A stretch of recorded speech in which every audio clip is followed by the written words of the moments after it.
Hi, I'm Aubree Jolly, and this is the first episode of the Perce County Soil and Water Conservation District podcast.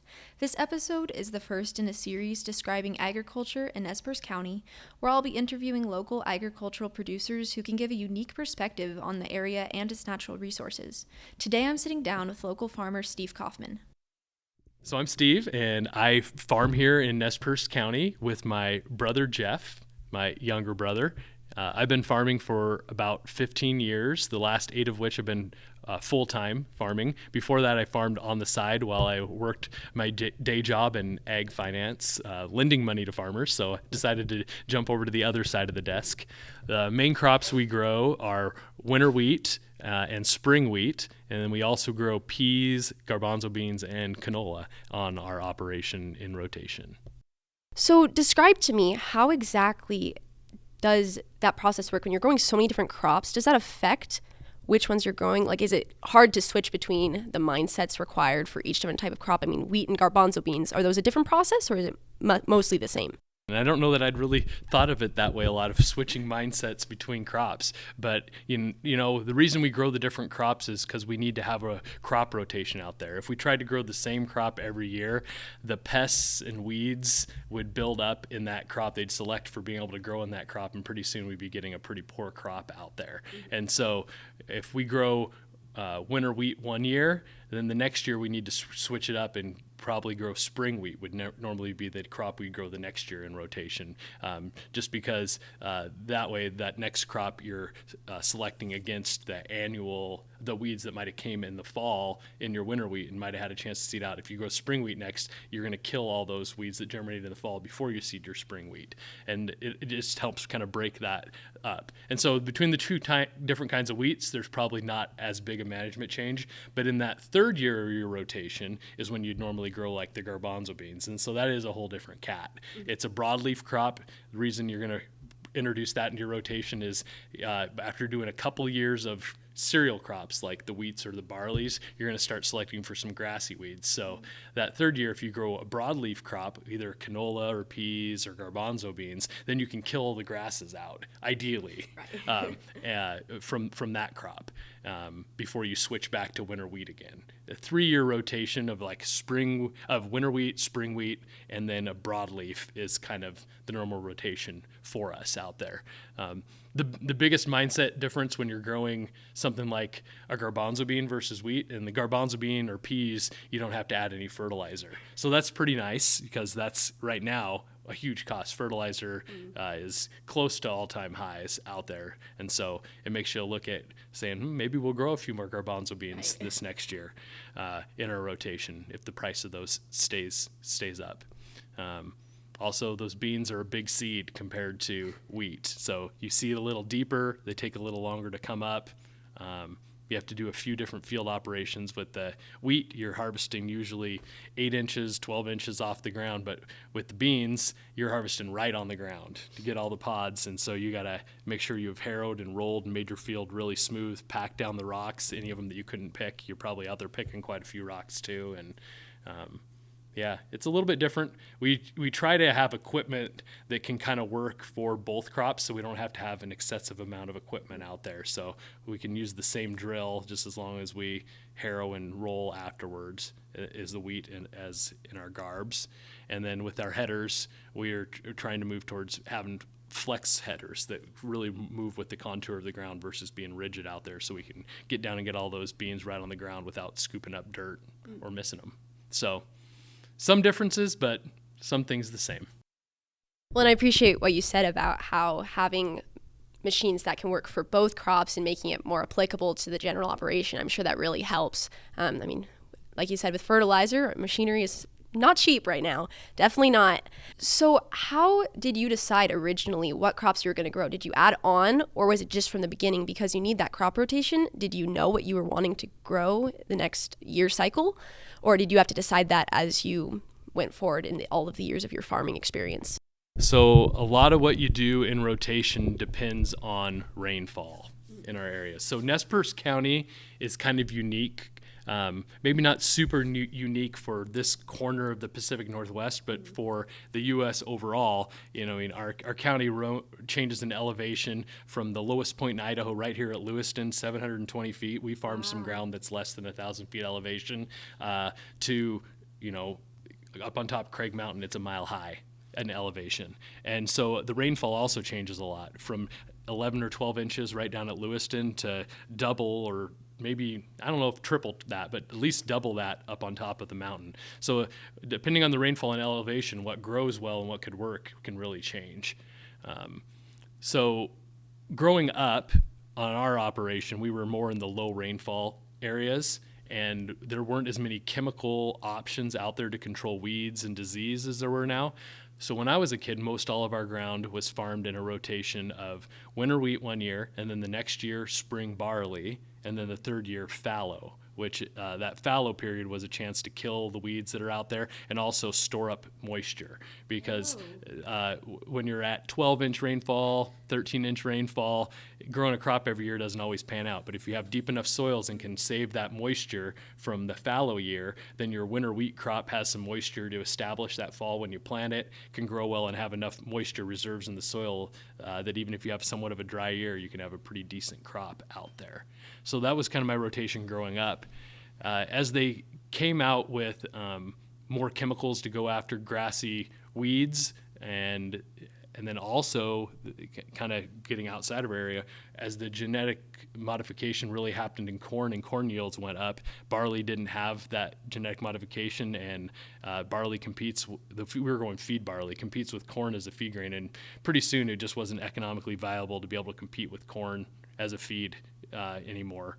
And since we could control some of our grassy weeds better in winter wheat with chemicals, we switched to a 2-year rotation of winter wheat and fallow, which worked pretty good for us too. Winter wheat's the most profitable crop, I think, that most all farmers in this Nez Perce County can grow on most of their land. So you wanted to maximize your winter wheat acres. So instead of having a third in, we could have half in winter wheat, doing it that way. And kind of eliminate the barley, which was break even at best, is what it was becoming. So when I took over, our farm was 50-50 wheat fallow, mostly in that 12, 14-inch rainfall, maybe a little bit. The best stuff got into 15-inch rainfall ground. And that's the way I farmed the first 5, 6, 7 years that I was farming. And then even once my brother Jeff came back 5 or 6 years ago, that's the way we started. Then we had some opportunities to start working with some farmers that farmed in a little bit higher elevation, a little higher rainfall ground, 16, 17, 18-inch rainfall, and got a little experience working with them, harvesting some of their garbanzo beans or other spring crops. They had some of their malt barley, different stuff like that. And then so we got some familiarization with that and started growing a little bit more spring wheat on our operation, started growing a few peas, winter peas. And then we had the opportunity to take on some of that ground that we had worked on with those farmers, take on the leases on that ground. And so now we're farming that ground more like the way they did. So we've had spring canola, and we have that in the rotation every year, and garbanzo beans on that higher elevation, higher rainfall ground where you get 17 inches of rainfall, and that's enough to grow a crop every year.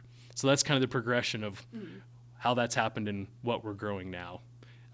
As far as for other farmers in their rotation, I would say the most typical rotation for most of the ground in Nez Perce County is going to be some kind of continuous crop rotation. Most of Nez Perce County gets enough rain, you can grow a crop every year.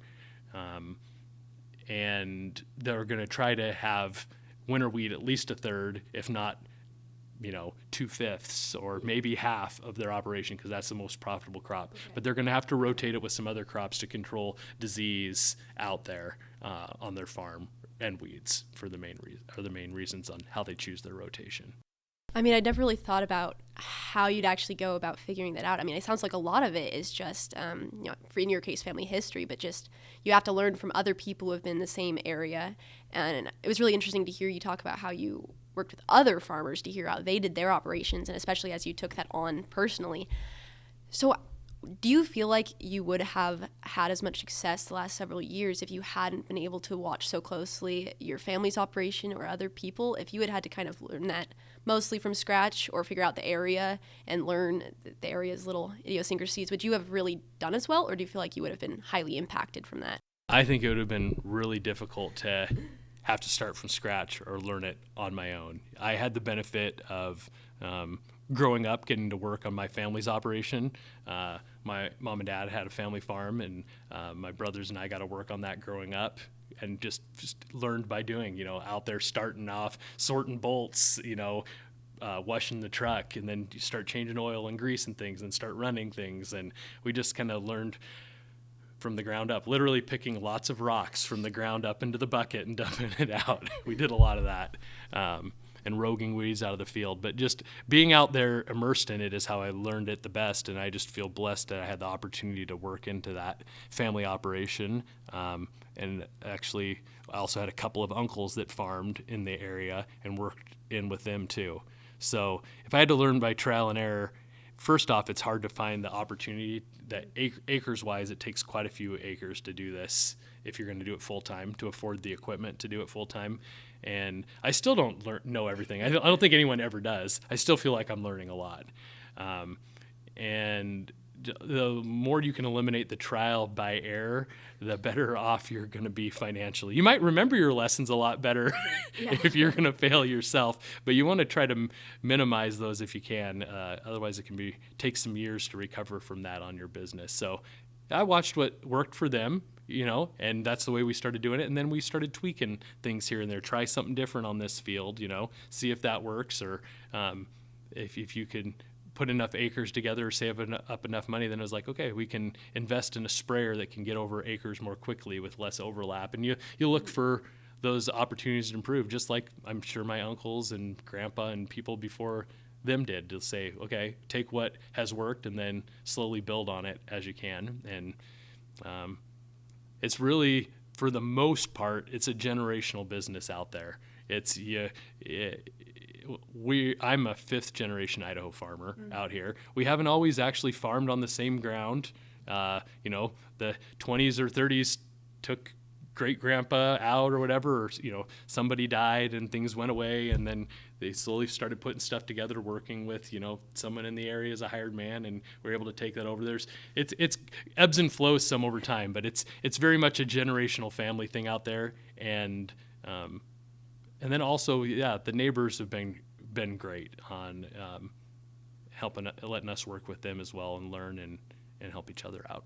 Yeah, and you're totally right about the generational thing. I mean, everywhere we look, all of the main farmers that are in the area, in Perce County and surrounding areas, it's all family. I mean, like you said, it's hard to even start implementing without having any people to bounce ideas off of or hear about the history.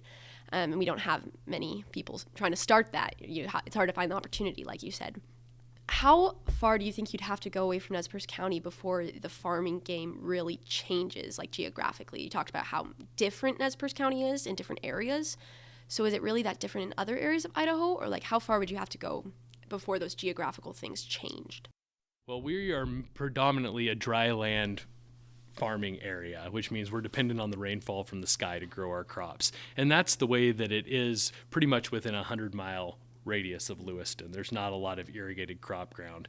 If you move 100 miles to the west of here, over in the Columbia Basin of Washington, then you're going to have very different farming systems. It's irrigation, it's potatoes, it's corn, it's mint, it's a million different crops, orchards even, when you get further west than that, over in the Yakima area. So that'd be really different there. But as far as the dryland cropping system, a lot of the ground within 100 miles of here is fairly similar to what you're going to find in Perce County.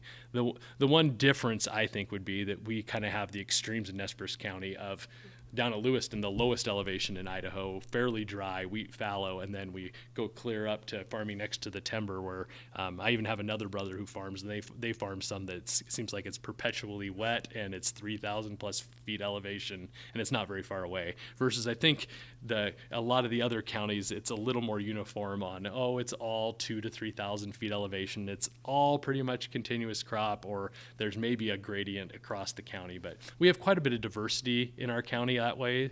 And so that's kind of what makes Perce County unique. So if it's been such a long generational history of your agriculture production, you said you're fifth generation. Yes. Do you think that will continue? Do you think that that'll go forward in the years to come? Or do you think that the current, like last year we had a big drought, or the prices in necessary equipment, do you think that's going to limit how much family generational farms are going to be able to continue? Or where do you see that going in the near future? I guess I hadn't introduced my immediate family yet. I did a really quick introduction on the farm, but I'm married. My wife Christina and I have 3 boys. The oldest is 12, the next is 10, and then we have a 1-year-old. So we keep pretty busy with the family too. She's a nurse here in the area in the ICU at a local hospital. I would really like to see the farm continue for another generation. I think that's a big part of why my brothers and I work so hard out there, is we would like to, our boys or our family, or I don't have any girls, otherwise I would include them too. We'd like our children to have an opportunity to farm if they choose that that's a career that they'd like to do. And so that kind of drives you to improve it, to grow, to make it continue, instead of just kind of milking it on the way out, you know? I think there is opportunities for people who want to learn, who aren't afraid to work, who aren't afraid to take the risk out there and to put in the hours. It's not a job for everybody. You got to have a love of farming, agriculture, the soil, the people to do it, because it's not an 8 to 5. Sometimes you got to put in day after day after day of 12, 14-hour days. And then hopefully that you get rewarded with a little bit more time off in winter, when you go, oh, I can take a week and go hang out with the in-laws, or go hunting somewhere, or do whatever you want to do. Try to make it balanced, hopefully set your own schedule a little bit. But it does seem like it's pretty busy out there. I do think there are going to be opportunities. I mean, it seems like one reason we've had an opportunity to grow is there's been a number of farmers that didn't have an heir to take over the operation. Their kids weren't really interested in doing it for whatever reason, and so we had an opportunity to expand. But there's also some other large operators, in the area that is pretty aggressive with each other to get land. So it's kind of a mix of, there's opportunities, but there's also chances that you can lose some acreage. So you just try to do the best job you can, treat everyone fairly, and communicate well with your landlords, because you can't really afford to own all the ground yourself, and try to make it as best you can. But I think there are opportunities for those that want to make it work. In relation to talking about other farmers in the area and people who know the land, do all of you have a similar crop production? Do you guys plant same crops since we have the same geographical area, or do you guys each have kind of your own operation and your own ways of doing things? So I think one thing that makes Nez Perce County a little bit unique compared to some other counties in Idaho is we have a really high adoption rate of no-till farming here, at least in my immediate geographic area, which is kind of within 10, 15 miles of Lewiston. We were a little bit late to the no-till direct seeding game when the operations are a little bit smaller.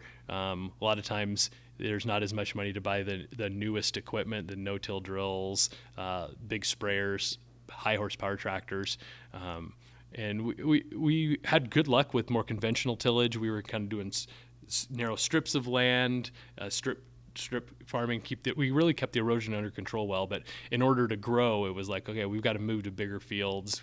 So we have bigger equipment, and the no-till was a good way to go with that. And a lot of our neighbors had already moved in that direction, and they were already employing the crop rotations of wheat is really the main crop. That's what makes the most money, kind of regardless of how you farm around here. Our climate, our soil, our export market, we can haul right to the port of Lewiston and put it on a barge. So there's always a market for wheat here.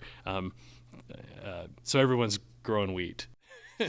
Is the main thing. And the other crops, if there's people here that have started growing them, and there's a market for them, and there's buyers for them, and there's suppliers for the seed, the chemical, whatever, it's natural that I think the farmers are going to gravitate towards those crops that they can make the best profits on, grow the best in their climate. And I'd say most of the neighbors are following a similar rotation of as much winter wheat as can work well in the rotation, which is usually a third to half of the crop, and then they're going to fill in with some spring cereals and the legumes and the brassicas like the canola in there. That's going to be the most common. Now, there's also going to be some niche crops as you get closer to the timber. Sometimes the soils aren't as suitable for that kind of cropping. There's going to be some grass seed production where you can have more of a permanent planted crop there.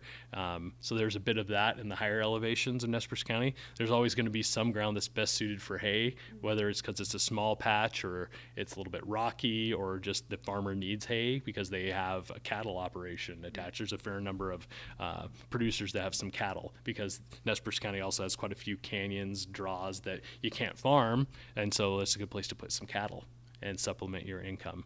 So and you know, a lot of times people like to try something new. We actually tried growing some field corn a little bit. We had some irrigated patches of corn, so we grew some field corn just to sell for cattle feed, and also did a corn maze, kind of agritourism, since we were close to Lewiston.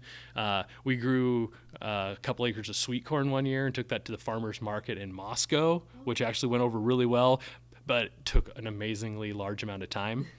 And so it just depends what your resources are. You know, he said, well, if I have water, and at that point, my dad and uncles were still farming, and we're like, my brothers and I said, how can we make money on not many acres? Then you say, okay, these are ways to put our labor into not many acres and still generate some income. So you'll always have some people trying something a little bit different depending on what their opportunities and resources are out there. That's so fun. I mean, I haven't been here very long in the area, and so I wouldn't know past experiences, but that sounds so fun to try to, you know, when you have the resources to be able to just try things out. And like you said, you never know everything. So learning things little by little, fun little projects, and seeing what other people do. I think you hit it right on the head that, you know, this is your livelihood. You're not going to try and destroy it, right? You want to keep it long term. You want to keep it in the family. You want to see the area and all of our resources stay safe and continue to provide for us in this county especially. I've really enjoyed talking to you, and I've learned so much. Like I said, I am pretty new to the area. I don't have a lot of knowledge about how Nez Perce County and our agricultural producers really work day to day. Hopefully this podcast will help some of the people in the area get to know our farmers a little better and how our food is grown. First off, I want to say thanks, Aubree, for taking the time to interview me today. This is kind of a fun new thing to do for me. I've not been on a podcast before, though I've listened to a few. And so I'm glad I get to share a little bit about what I do out there and why, and hope that the listeners out there enjoy it too.